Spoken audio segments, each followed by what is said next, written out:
bonjour. Je me rallume mon Je vais lire. micro. Donc, bonjour Charles Penquin. On est super Oui, bonjour. ravis. Donc, je vais lire plusieurs textes, des textes inédits et puis un texte au milieu qui est un peu plus long, issu de Gabino les Bobines. Je suis arrivé dans un siècle sans parole. Je suis arrivé trop tard pour la parole. Même en moi, la parole s'est tarie. La parole se terre. Même en moi, je suis arrivé trop tard pour parler. Et pour parler, faudrait d'abord se taire. Faudrait se terrer dans la parole même. Mais la parole a disparu. Elle est tarie. Je veux dire, la parole où on sent que c'est donné, que la parole est donnée, qu'elle est un don pour l'autre, une petite parole, comme on offre un présent, un petit présent parlé, une offrande. Je suis arrivé trop tard pour la générosité dans le parler. Le parler n'a plus rien à nous dire. Il ne passe plus quelque chose d'humain là-dedans, un rire humain ou une excuse. Ça ne passe plus dedans la gêne humaine. Il n'y a plus de honte à parler maintenant. Parler, parler et parler sans jamais que ça passe, c'est-à-dire que ça s'arrête, qu'on soit comme stupéfait, interdit par le parler d'un autre, sa manière tout à lui de couler dedans, qu'on ait cette sensation qui monte au-dedans de nous, la sensation d'avoir une phrase à soi, comme on tient un bout de chandelle.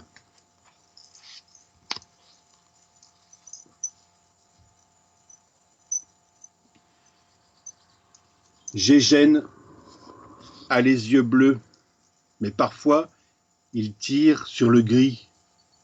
Ça dépend d'où il se trouve et ce qu'il y regarde.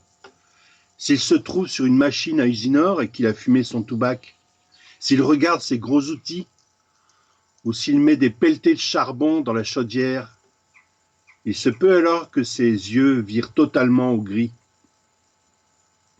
Cependant, comme il porte toujours son bleu de travail, ses yeux ne peuvent pas avoir complètement changé de couleur.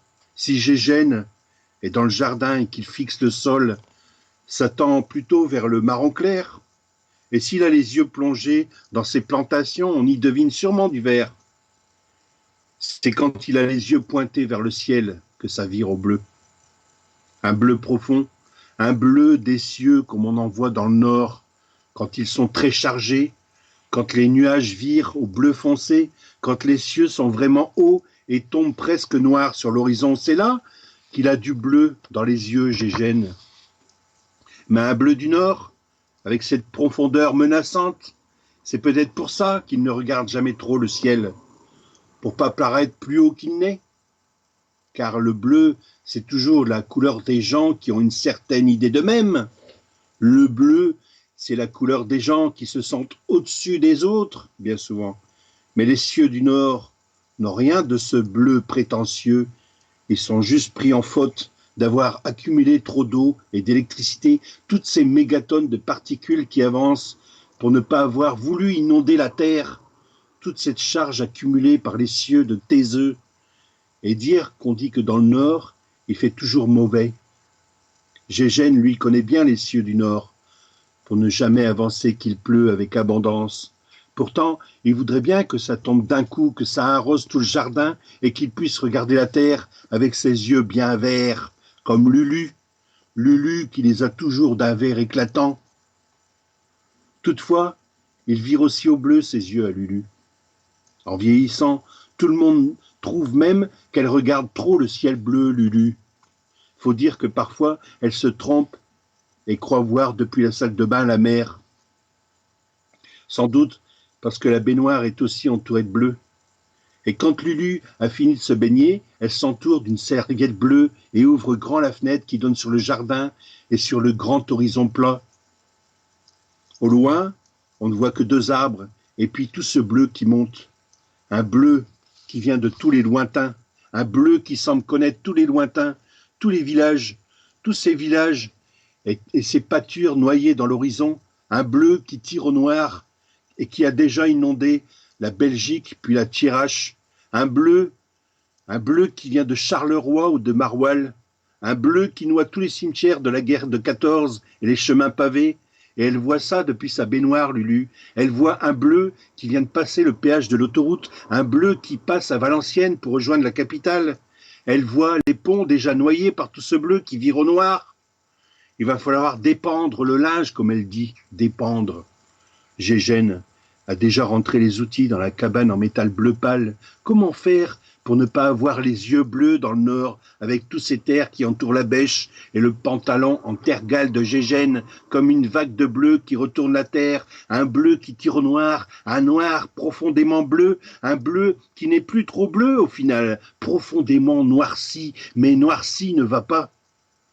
Noirci colle à une autre histoire qu'à celle de ce bleu-là. Dans l'histoire de ce bleu, il y a parfois du noir dedans, comme ici, depuis la baignoire à Lulu. Le noir dedans le bleu est déjà là, car le bleu a plusieurs couches, mais même le mot couche ne va pas. Tout comme noirci, noirci et couche n'ont rien à voir avec l'histoire du bleu, de Lulu et de Gégène, encore moins couche que noirci, car on ne peut vraiment pas coucher dans tout ce bleu. Dans cette histoire de bleu qui s'approfondit en n'en plus finir, elle s'enfonce dans du noirci qui lui colle à la peau, alors qu'elle ne veut être que l'histoire du bleu d'ici, un bleu comme un souffle qui vient des lointains, un bleu qui traverse les âges, c'est l'image des âges même dans le mouvement bleu, un mouvement qui n'a pourtant pas de mémoire, car un mouvement qui engloutit les âges, un mouvement toujours neuf, renouvelé, ce n'est que mouvement, cette force mouvementée et démultipliée, ce sont des multiples forces qui s'animent et se contredisent, elles s'élancent sur le bleu et dedans aussi, le dedans du bleu nous fait penser à nous-mêmes, à notre histoire, et pourtant il ne semble pas y avoir de lien direct entre nous et cette profondeur de bleu, sauf qu'elle nous effraie et nous attire, on reste planté là sans mot dire, devant cette étendue de bleu, de dedans bleu, une étendue qui n'est guère bleue au fond du fond.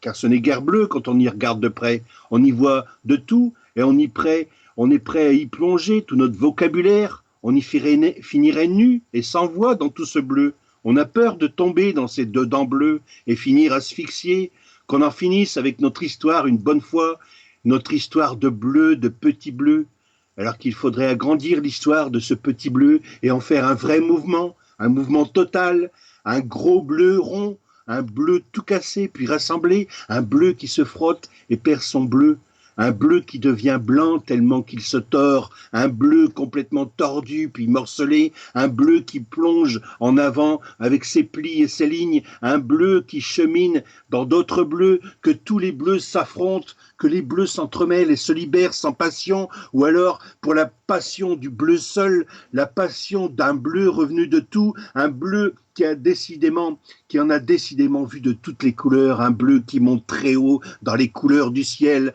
un bleu comme des vagues qui montent très haut, tellement qu'on ne sait plus quoi ou qu'est-ce, un bleu aussi haut qu'une cathédrale défaite, une cathédrale dans tous les sens de ciel, car on dit plus cieux, mais on a raison de dire des ciels avec un tel bleu, un bleu de peinture qui badigeonnerait les lointains, un bleu où il y a même des dorures, comme dans les vitraux des églises. C'est comme ça qu'il a les yeux, Gégène. Il a du bleu avec de l'or au coin des yeux. Il les voit ainsi, Gégène, quand il se regarde dans la glace de la salle de bain. Et c'est la même glace que tout le monde utilise. On l'a prise aussi pour garder les écritures de Charlie, depuis qu'il écrit à l'envers, dit Lulu. Depuis qu'il a chopé tous ses coups de soleil sur la tête à Carpentras.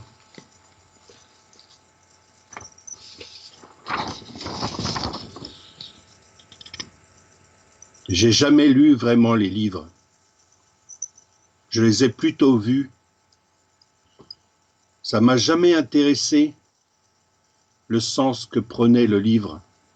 c'est plutôt sa physicalité, sa manière de faire peser les phrases, de faire monter le texte. Comment monte un texte en moi? Comment il se développe dans la vue? C'est plutôt ça qui m'a toujours attiré, car j'ai toujours été attiré par les livres.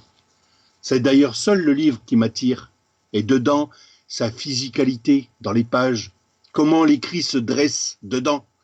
Si le poème se dresse, s'hérisse comme chez Artaud, avec des piquants, avec des choses laissées entre les mots, comme des mauvaises herbes. Il n'y a pas de mauvaises herbes dans la littérature, comme dans la nature non plus. Il n'y a que des incompréhensions qui se dressent, empêchent le sens de couler, de s'effondrer et de ratatiner nos lectures. Ce n'est pas nos lectures qui se ratatinent, c'est nos vies. Nous vivons avec des lectures arrangées, des lectures apprêtées, conduites par des textes appauvris de sens, le sens que veut donner la vie instruite. Depuis le plus jeune âge, nous sommes instruits pour ne pas vivre avec les textes, en faisant de nous de bons lecteurs, des bons lecteurs de sens, le sens commun, la lecture commune, tout le reste, tout l'écrit qui reste est mauvaise herbe. C'est pour ça qu'avant de lire, il faudra apprendre à voir un texte, à sentir sa pesanteur et le toucher. Toucher le texte avec la main même, la main qui suit l'écrit, la main qui suit l'écrit qui passe en soi.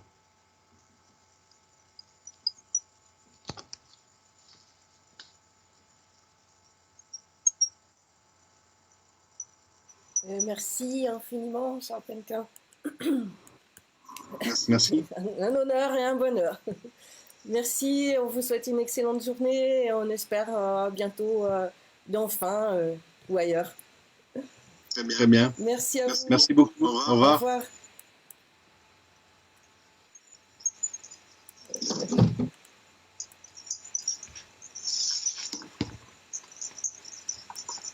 n'arrive pas à raccrocher.